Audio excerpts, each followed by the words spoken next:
High, আশা করি সবাই সকলে ভালো আছেন। আজকে যে ভিডিও একটা শেয়ার করব সেটা হচ্ছে আমাদের পুরী যাওয়ার অভিজ্ঞতা। ১০ মাসের মেয়েকে নিয়ে পরে আমরা পুরী গেছিলাম। এর থেকে ছোট বয়সে আরো অনেক মা-বাবাই আরো দূর-দূরান্ত ট্রাভেল করে।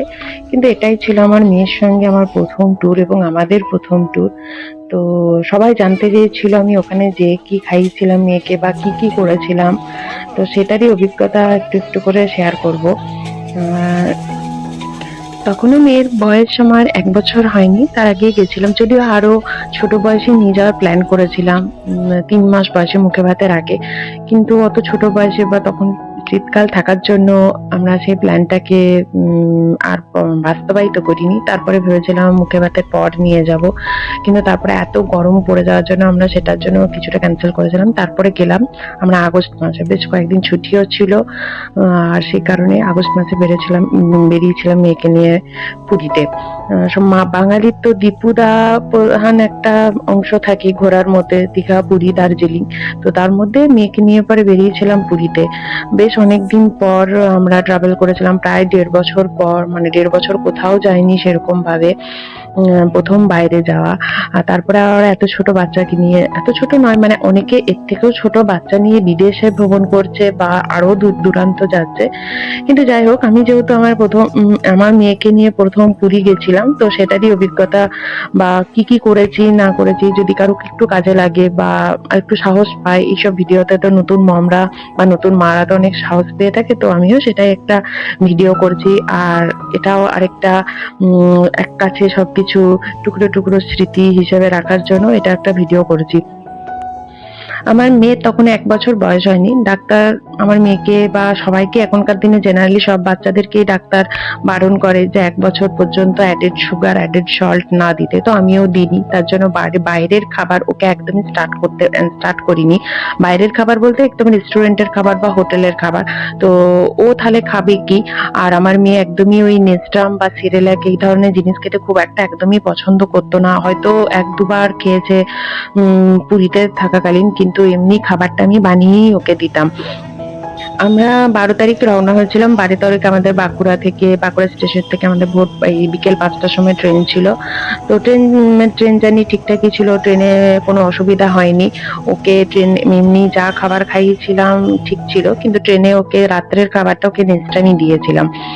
সেরকম খুব একটা যে ভক্তি ভরে খেত সেটাও নয়। দুধ জাতীয় জিনিস খুব একটা ভক্তি ভরে আমার মেয়ে একদমই খেতে চায় না। বিশেষ করে বাইরের দুধটা একদমই না। তো যাই হোক, কিন্তু ওই রাতটা পার করতে হবে, তো ওই নেস্টাম দিয়েই পার করেছিলাম। আর আমাদের ট্রেন সেদিন মোটামুটি পুরীতে ঢুকেছিল ২:৪৫ নাগাদ। তো ২:৪৫ আমরা পৌঁছে গেছিলাম। তারপরে হোটেল ঠিক করাই ছিল, পল্লবদা হোটেলটা ঠিক করে দিয়েছিল। একটু দূরে ছিল, বালিয়াপান্ডা বিচে স্টেশন থেকে অনেকটাই দূরে ছিল, বা পুরীর মন্দির থেকেও অনেকটাই দূরে ছিল।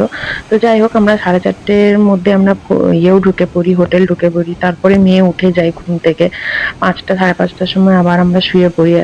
একটা ঘুম যেহেতু ভালো করে ট্রেনেও হয়নি, তো সেই জন্য আবার গিয়ে একটু চা-টা খেয়ে তারপরে আবার ঘুমিয়ে পড়ি।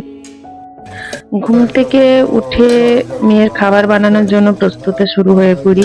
কেননা মেয়েকে তখন খিচুড়ি দিতাম। সবকিছু সবজি, ডাল, গোবিন্দভোগ চাল দিয়ে। আর আমাদের ওখানে ইনক্লুডেড মানে ব্রেকফাস্ট ছিল হোটেলের মধ্যে। ব্রেকফাস্ট সেরে ওর খাবারটা বানিয়ে নিতাম। আর তার সঙ্গে একটা করে ওকে আমি প্রতিদিন ডিম দিতাম। এটাও খেতে পছন্দও করতো বা খেত, এখনো খায়। মাঝখানে আমরা পুরীতে প্রায় ৪ দিনের মতো ছিলাম। আসা যাওয়া বাদ দিয়ে, আসা যাওয়া নিয়ে আরো ২ দিন। বেশ, আর ইচ্ছা করে পুরীতে থাকার কারণ এতগুলো দিন ছিল যে এতদিন পর আমরা বেরোচ্ছি, বাচ্চা নিয়ে বেরোচ্ছি। ১ম এক্সপেরিয়েন্স তো একটু রিল্যাক্সেই আমরা থাকতে চেয়েছিলাম। যাতে কোনো তাড়াহুড়ো না থাকে, ট্রেন ধরার কোনো ব্যাপার না থাকে। আর পুরীর আউট অফ সাইট সিইং যেগুলো হয়ে থাকে, পুরীর যে কোণার্ক সূর্য মন্দির, এগুলো আমরা কিচ্ছু করিনি। শুধু পুরীর মন্দির গেছি, সি বিচ গেছি, আর লোকাল মার্কেট আর হোটেল। এছাড়া আমাদের আর কিছু আইটিনারির মধ্যে ছিল না। কেন ওইটুকু বাচ্চাকে নিয়ে সত্যি আমার পক্ষে কোথাও ট্রাভেল করা, মানে অতগুলো সাইট সিইং করা সত্যি খুব মুশকিল ছিল। এবার আছে আসল প্রসঙ্গে, যে মেয়েকে ওখানে আমি কি কি খাইয়েছি। মেয়ের জন্য আমি সবকিছু থেকে সবজি নিয়েই গেছিলাম সাথে করে, 4 দিনের মতো সবজি নিয়ে গেছিলাম, তার সঙ্গে 2টো ডাল মিশিয়ে নিয়ে গেছিলাম, তার সঙ্গে চালও নিয়ে গেছিলাম, আর নিয়ে গেছিলাম একটা multipurpose electric kettle. Electric kettle এমনি যেগুলো হোটেলে থাকে সেগুলোতে তো শুধু চা করার জন্য।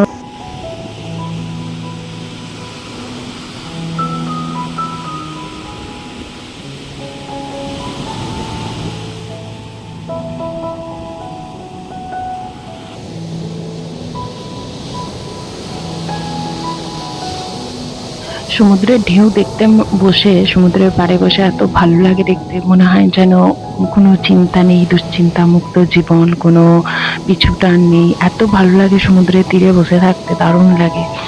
আর পুরীর সমুদ্র এতটাই উত্তাল, মানে সত্যি কত যে ঢেউ ভাঙায় আর কত যে ঢেউ করে, সেটাই ভাবতে ভালোই লাগে বেশ, মানে সমুদ্রের তীরে বসে থাকতে বেশ ভালোই লাগে। এরপরে আমরা খাওয়া দাওয়া সেরে ওই যে পুরীর জগন্নাথ মন্দিরে যে প্রসাদ হয় সেটা খেয়ে মালসাগুলো ফেলতে গেছিলাম। তো সেইখানেই অরুণ আইসক্রিম আমার দিদি প্রথম খেয়েছে, তো যার পরনাই খুশি ছিল। আর সেই দিনই বিকেল বেলায় আমরা এসেছিলাম সমুদ্রের তীরে মন্দির দর্শন করে। মন্দির দর্শনের ফটোগুলো তো আগে সবাই দেখতেই পেলো। ভেতরে তো কোনো এত ভিড় ছিল সেই সময়টায়, আর ভেতরে তো ফটোগ্রাফি একদমই অ্যালাউ নয়।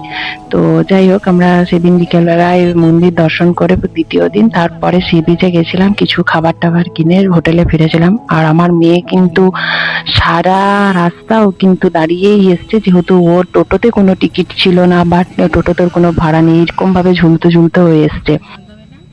তো এবার আসল প্রসঙ্গে আসি। আমি যে কেটেলটা নিয়ে গেছিলাম সেটা হচ্ছে মাল্টিপারপাস কেটেল। ওটাতে ম্যাগি, ডিম সেদ্ধ, দুধ গরম, তারপরে সুজি, খিচুড়ি, বাচ্চাদের জন্য এগুলো কিন্তু সবই হয়ে থাকে। তো এটা আমি আমাজন থেকে কিনেছিলাম। এটা খুবই উপকারী। অনেকে আমাকে বলেছিল যে ইলেকট্রিক কুকার কিনতে, ওটা অনেকটাই বড়, কিন্তু এটা একজনের বা দুজনের খাবারের জন্য কিন্তু এই কেটেলটা ভীষণ ভালো, ভীষণ উপকারী।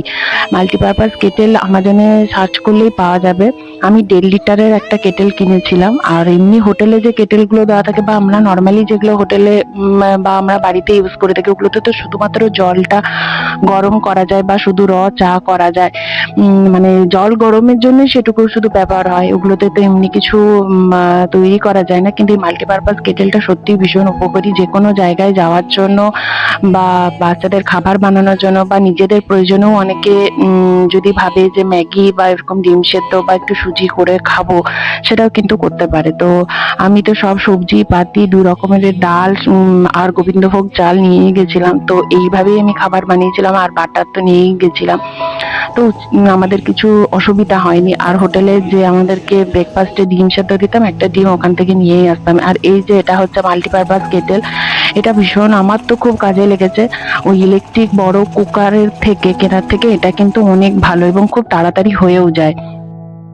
আমরা মোটামুটি প্রতিদিনই একবার করে ওই জগন্নাথ মন্দির যাওয়ার চেষ্টা করতাম, কিন্তু ছোট বাচ্চা আর একটু হোটেলটা অনেকটাই দূরে থাকার জন্য প্রতিদিন হয়তো যেতে পারতাম না। প্রতিদিন আমার মেয়ে বা আমার হাজবেন্ড যেতে পারেনি। আমি আমার দিদি কিন্তু ম্যাক্সিমাম দিন প্রতিদিনই গেছি, হয় সকালে নাহলে বিকেলে। ভালোই লাগতো প্রভুর টানে জগন্নাথ মন্দির যে কারণে যাওয়া, মানে মন প্রাণ ভরে। কিন্তু এখন এত ভিড় হতো, তখন এত ঠেলাঠেলি ভেতরে।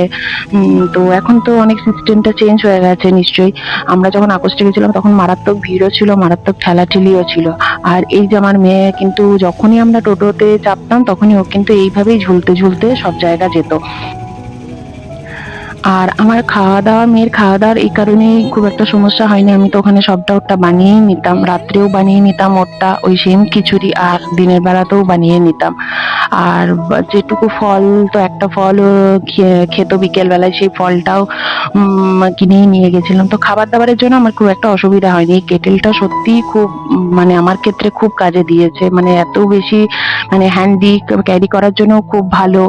আর এমনিও খুব ভীষণ ভালো, সব খুব তাড়াতাড়ি হয়ে যায়। জলটাও আমি ওখানে ওই কেটেলেই ফুটিয়ে নিতাম।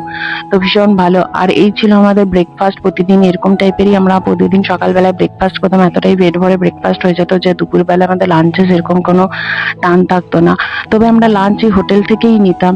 আর এত সুন্দর উড়িয়ারা বা উড়িষ্যার লোকেরা এত সুন্দর মানে রান্না করে, আমরা মানে খেয়ে আর কি আপ্লুত আর কি। আগেও খেয়েছি, কিন্তু সত্যি উড়িষ্যার লোকেরা ভীষণ ভালো রান্না করে, এটা কিন্তু মানতেই হবে। সকালে ঘুম থেকে উঠে হয়তো আমি আর দিদি একবার পুরীর জগন্নাথ মন্দিরে যেতাম। মেয়ে আর বাবা আর কি একদিনই হয়েছিল সেটা, হোটেলে থাকতো। তারপরে এসে আমরা ব্রেকফাস্ট করতাম। তারপরে আবার এসে ব্রেকফাস্ট করে তারপর আবার সমুদ্রে যেতাম। সমুদ্রটা যেহেতু কাছেই ছিল সি বিচ থেকে। আমার মেয়ে কিন্তু খুব একটা সমুদ্রের জলে বা সমুদ্রের বালিতে নামতে একদমই পছন্দ করতো না। মানে ও ভয় পেত আরকি, বা ওর একটু ঘেন্না বোধটা একটু বেশি, মনে হতো যে পা নোংরা হয়ে যাবে, সেই কারণেই খুব একটা নামতো না। তো যাই হোক, ১.৫ বছর পর মানে যাওয়ার পর ২০২২ ডিসেম্বরে আমরা লাস্ট মন্দারমণি গেছিলাম। তারপরে এই ২০২৪ আগস্ট মাসে আমরা পুরী গেলাম মেয়েকে নিয়ে। তো ভালোই কেটেছিল। মাঝখানে ৩টে দিন ৩টে দিন ছিলাম। আর আমরা কেউই পুরীতে স্নান করিনি সমুদ্রে, শুধুমাত্র আমার হাজবেন্ডই স্নান করেছিল। মনের সুখে ও মোটামুটি স্নান করে নিয়েছিল যখন সি বিচে।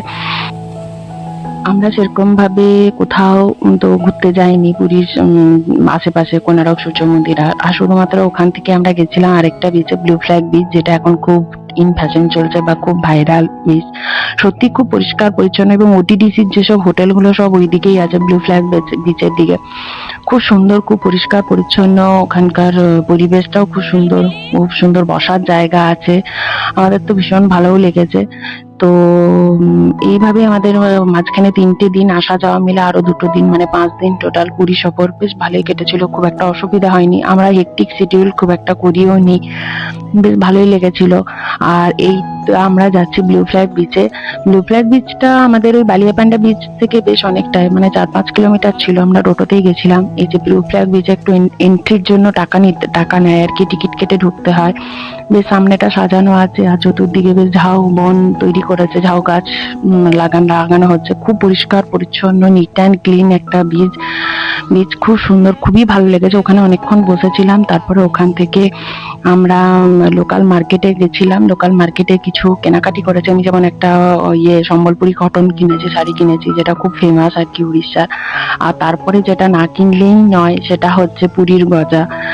তো এটা নিয়ে একটা হাসাহাসি হচ্ছিল। আমি দিদিকে বলছিলাম, বলতো যে কি দেখে বুঝবি যে আজকেই পুরীর যারা ঘুরতে এসছে তাদের লাস্ট দিন বা লাস্ট নাইট বা এখান থেকে ট্রেন ধরতে যাবে। দিদি বলছে কি করে? আমি বললাম, জানবি যারা পুরীর গজা কিনছে সেই দিনই জানবি বা সেই রাতটাই জানবি তাদের কিন্তু লাস্ট দিয়ে পুরীতে। দিয়ে একটু হাসাহাসি হচ্ছিল বেশ। আর তারপরে আমরা পুরীর সি বিচে কিছুক্ষণ ছিলাম লাস্টের আগের দিন। তারপর যা সবকিছু প্যাকিং ছিল, মেয়ের খাবার বানানো ছিল। তারপরের দিন সকালবেলায় আমাদের সকাল ১১টা নাগাদ ট্রেন ছিল। খুব সুন্দর ট্রেনটারও ব্যবস্থা ছিল, খুব একটা ভিড় ছিল না। আমরা তো বেশ মানে মনে হচ্ছিল আমরা ফার্স্ট এসিতে এসেছি, সব সিটে এক একজন করে। তো আর ৭টা নাগাদ, ৭:৩০ নাগাদ বাঁকুড়াতে পৌঁছেও গেছিলাম। আর এই যে পুরী গজা আমরা এখন কিনছি, আর কিছু খাবার দাবারও কিনেছিলাম রাত্রেবেলায় খাওয়ার জন্য।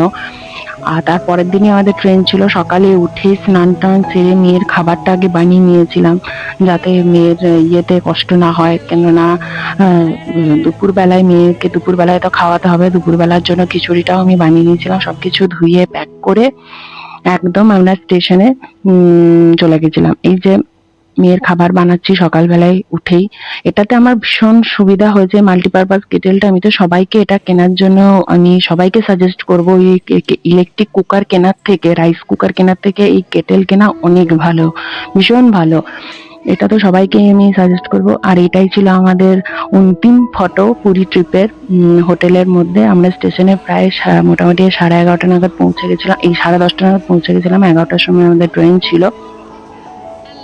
অনেকদিন ধরেই ভাবছিলাম যে এই ভিডিওটা করব কিন্তু কিছুতেই করার হচ্ছিল না। তো আর আমার মেয়ে মোটামুটি ওখানে যাকেই দেখছিল কোনো বাচ্চা তার মায়ের কোলে চেপেছে, তো সেই বাচ্চাকে তার মায়ের কোল থেকে নামিয়ে সে উঠবে। আর এটাই ওর বদমাইশিও ছিল, বা একটা যেটা বলে হুইপ জারি, সেরকম একটা ছিল।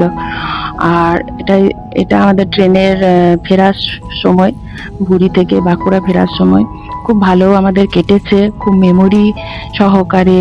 আমরা অনেক মেমোরি, অনেক স্মৃতি নিয়ে আমরা ফিরেছি। তো সবাই বলবেন কেমন লাগলো এই ভিডিওটা। আর কারো যদি কিছু কাজে লাগে অবশ্যই একদম ভয় না করে সবাই যাও, ঘুরে এসো নতুন বাচ্চাকে নিয়ে। নিজের নতুন মারা সবাই ঘুরে এসো নিজের ছোট্ট বাচ্চাকে নিয়ে, কোনো অসুবিধা নেই। শুধু সাহসটা দরকার। বাড়ির লোকেরা সবসময় বারণই করবে যে এখানে যেও না, ওখানে যেও না। নিজের বাচ্চাকে একমাত্র নিজের মা ছাড়া কেউ ভালো বোঝে না। আমি আমার বাচ্চাকে আমি ছাড়া কেউ ভালো বুঝি না, এটাই আমি জানি। তুই এর প্রচন্ড থেকে ছোট বয়সেও অনেকেই নিয়ে যাচ্ছে, অনেক জায়গায় নিয়ে যাচ্ছে। আমার তো এক বন্ধু তার দুই ছেলেকে নিয়ে বিদেশে, সুদূর বিদেশে পাড়ি দিয়েছে ফ্লাইটে করে। তো কোনো ব্যাপার নয়, একটু জীবনে সাহসের দরকার, সাহস পেলেই যাওয়া যায়। অবশ্যই সবাই সবার বাচ্চাদের নিয়ে ঘুরে এসো, আনন্দ করো, জীবন একটাই। বেশি কি দুষ্টু? আর এই টুকরো টুকরো ছোট্ট ছোট্ট স্মৃতিগুলো আমি একটু ভিডিওগুলো, একটু ক্লিপিং গুলো তুলে রাখি মেয়ের ছোটবেলার স্মৃতি পায়রাগুলো হিসেবে। কই, পায়রাগুলো? তার প্রতিদিন তার জীবনের পাতাতে নতুন নতুন করে একটা একটা করে পাতা যোগ হচ্ছে, সেগুলো আমার নিজের কাছে রাখতে খুব ভালো লাগে। এগুলো আমার কাছে অনেক দামি, তাই আমি রাখি আর কি। একটু না। আর কি বলবো, সবাই বলো কেমন লাগলো ভিডিওটা, অবশ্যই জানিও।